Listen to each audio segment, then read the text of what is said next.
Okay, I think we fixed it. I think we got it all worked out.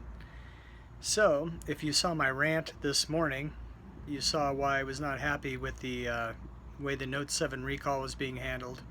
I have good news. The T-Mobile store has now put me in an iPhone 6s Plus. It's a little complicated, and I don't want to bury the lead.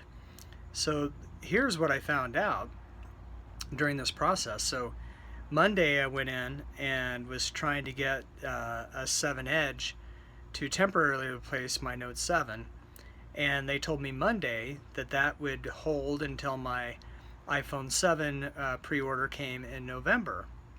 Well, they have changed that since, and I guess the change came on Monday but didn't get to the customer service representative that was helping me. And so what I was told today was what T-Mobile decided 2 days ago, and maybe it was with Samsung, I'm not quite sure, but the S7 replacement, temporary replacement, is only going to be for 20 days. So if you're going from a Note 7 that may explode to a Note 7 that won't explode, then they'll give you the S7 or S7 Edge for only 20 days. And so for someone like me who is switching to the iPhone 7, it wouldn't apply and didn't apply.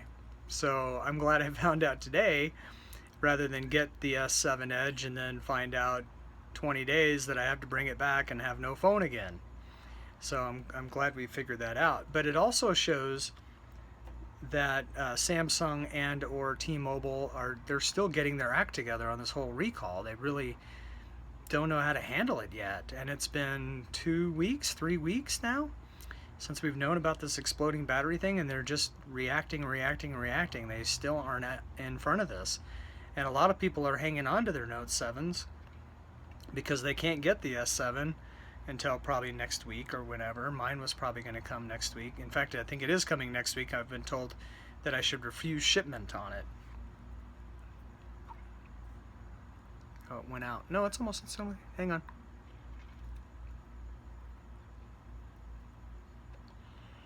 So I think that's the biggest thing.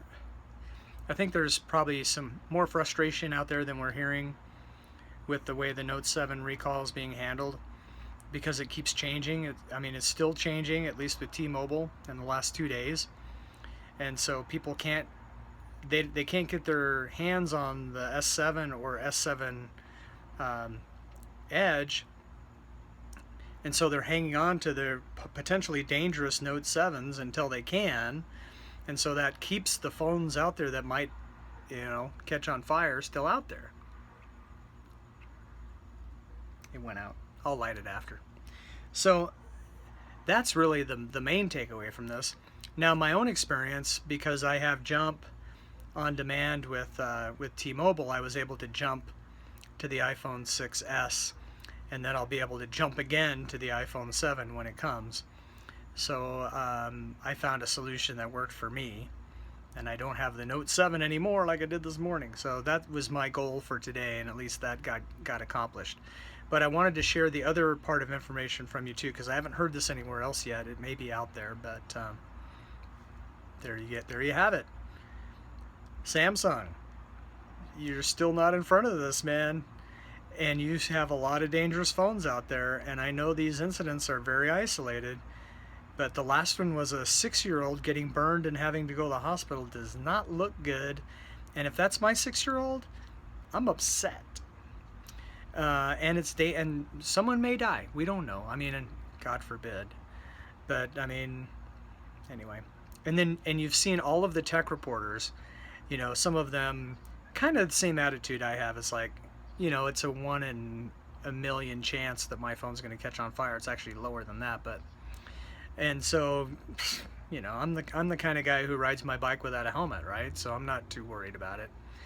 But the reason why I went through this process was more just so I could find out and share with you on YouTube. That was one of the reasons, really, that I wanted to do it. So that's kind of my update. But it's funny to watch the tech reporters now. They've all gotten very responsible. They're all like, you should take this recall seriously. You should turn off your Note 7, and you should bring it back to the store and not use it anymore. But again, when you don't have anything to replace it for a week, you're going to keep your Note 7 and you're going to take that 1 in 50,000 chance or whatever it is. And that's kind of the state of the situation right now. So Samsung has left itself a little bit vulnerable, I would say, still with this story. So we'll see how it evolves. But I found out a little bit more today I thought I would share with you. And I'm kind of happy to be back in the iPhone ecosystem. I've been Android, I've been iPhone, Apple. I like them both. They're computers and they work well if you know how to work them, and I'm learning all the time. So back to YouTube tutorials on my new iPhone 6s. See what I got myself into, at least temporarily. Talk to you soon.